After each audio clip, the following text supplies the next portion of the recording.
இப்போ வந்திருக்க இந்த ப்ரோமோ பார்த்துட்டு என்னடா எல்லாருமே ஜாக்லின் வந்து வெளியேறிட்டாங்கன்னாங்க, ஆனா பணப்பெட்டி எடுத்துட்டு உள்ள வந்துட்டாங்களே அப்படின்னு பார்த்திருப்பீங்க. இந்த மாதிரி மாத்தி மாத்தி ப்ரோமோ எடிட் பண்ணி போடுறது புதுசா என்ன? ஆனா உண்மையிலேயே ஜாக்லின் வந்து வெளியேறிட்டாங்க. 8 லட்சம் ரூபாய் பணம் எடுக்க போய் அவங்களால உள்ள வர முடியல.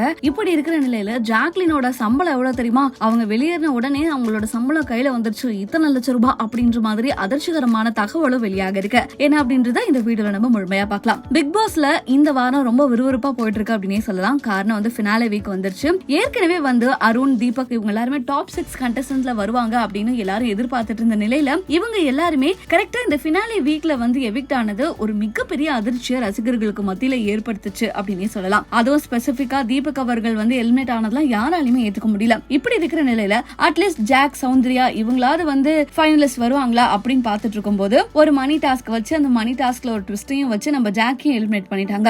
அதாவது 35 வினாடியில 8 லட்சம் ரூபாய் இருக்கக்கூடிய இந்த பணப்பெட்டியை எடுத்துட்டு வீட்டுக்குள்ள வரணும். ஜாக்லின் அவர்களோ 35 நொடிக்கு 37 நொடி வந்து எடுத்துக்கிட்டாங்க. கரெக்டா அவங்க வீட்டுக்கிட்ட வரும்போது கேட் வந்து க்ளோஸ் ஆயிடுச்சு. யாருமே எதிர்பார்க்காத நிலையில இந்த ஒரு சம்பவம் நடந்துருச்சு. பிக் பாஸ் கண்டஸ்டன்ட்ஸ் எல்லாருமே ரொம்ப பெரிய அதிர்ச்சி. அண்ட் ஜாக்லின் கேட் மூடுற அந்த டைமே வந்து பயங்கரமா கதறி அழ ஆரம்பிச்சிட்டாங்க. இந்த ஒரு விஷயத்தை தான் நம்ம காலையில இருந்து கேள்விப்பட்டு இருக்கோம். இப்படி இருக்கும்போது இப்போ ஒரு ப்ரோமோ ஒன்று ரிலீஸ் ஆயிருக்கு. அதுல பணப்பெட்டியை எடுத்துட்டு ஜாக்லின் உள்ள வர மாதிரி காமிச்சிருப்பாங்க. ஆனா ஆக்சுவலா அவங்க வரமாட்டாங்க அப்படின்றத உண்மையான கதை. இந்த பணம் வேற, 8 லட்சம் ரூபாய் பணத்துக்கான அந்த டாஸ்க் வேற அப்படின்னு சொல்லப்படுது.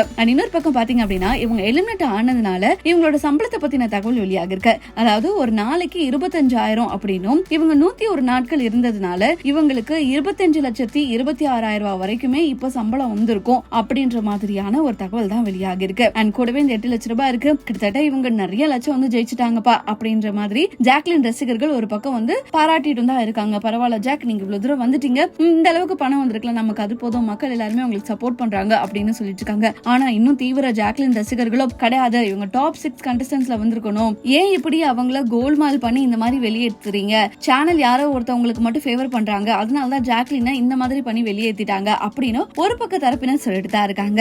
இன்னொரு பக்கம் பாத்தீங்க அப்படின்னா நடிகர் சிவாஜி கணேசன் அவர்களோட பேரனான நடிகர் சிவகுமார், அதாவது நம்ம பிக் பாஸ் 1ல கலந்துகிட்ட சுஜாவர்ணி அவர்களோட கணவர் இருக்காங்க தெரியுமா, அவங்களுக்கு சப்போர்ட் பண்ணி தான் வந்து சுஜாவர்ணி எப்போதுமே இன்ஸ்டாகிராம்ல போஸ்ட் பண்ணிட்டு இருப்பாங்க. இன்னைக்கு என்ன பண்ணிருக்காங்க அப்படின்னு பாத்தீங்கன்னா பவி அவர்களை சப்போர்ட் பண்ணி ஒரு மிகப்பெரிய போஸ்ட் வந்து போட்டிருக்காங்க. அதுல பவியை பத்தி நான் பயங்கரமா எழுதிருக்காங்க. கண்டிப்பா நீங்க வந்து டாப் 6ல வந்து வரக்கூடிய ஒரு ஆளு தான், எனக்கு ரொம்ப சந்தோஷமா இருக்கு, நீங்க தான் உண்மையான சிங்கப்பெண், ரொம்ப டிக்னிஃபைடான ஒரு ஆளு, எந்த ஒரு கெட்ட பேருமே உங்களுக்கு கிடையாது, அசிங்கமா பேசல, அசிங்கமா நடந்துக்கல, எல்லாருக்கும் மதிப்பு கொடுத்தீங்க, எல்லா டாஸ்கையும் நல்ல விதமா பண்ணீங்க, யார் மனசுமே நோகடிக்கல, எல்லாருக்குமே எல்லா இடத்துலயும் நின்றுக்கீங்க, ஆனா உங்களுக்கு தான் யாருமே நிக்கல, இந்த ஒரு குணத்திலே தெரியுது உங்க அம்மா அப்பா உங்களை எப்படி வளர்த்திருக்காங்கன்னு, நீங்க ஒரு நல்ல வளர்ப்பு, உங்க அம்மா அப்பா கண்டிப்பா வந்து பெருமைப்படணும், பவி டாப் 6 கண்டஸ்ட்ல வந்தது ரொம்ப சந்தோஷமா இருக்கு, கண்டிப்பா இவங்க டிசர்விங் ஆன ஒரு கண்டஸ்டன்ட் தான் அப்படின்ற மாதிரி தன்னோட ஆதரவை வந்து தெரிவிச்சிருக்காங்க சுஜாவர்ணி அவர்கள். இந்த மாதிரி இப்ப பவிக்கான ஆதரவும் வந்துட்டே இருக்கும்போது அப்ப பவி தான் ஒருவேளை டைட்டில் வின்னரா அப்படின்ற மாதிரியான சில கேள்விகளும் வந்துட்டு தான் இருக்கு. இதெல்லாம் பத்தி உங்களோட கருத்து என்ன அப்படின்றத கீழே மறக்காம கமெண்ட்ஸ்ல தெரிவிங்க.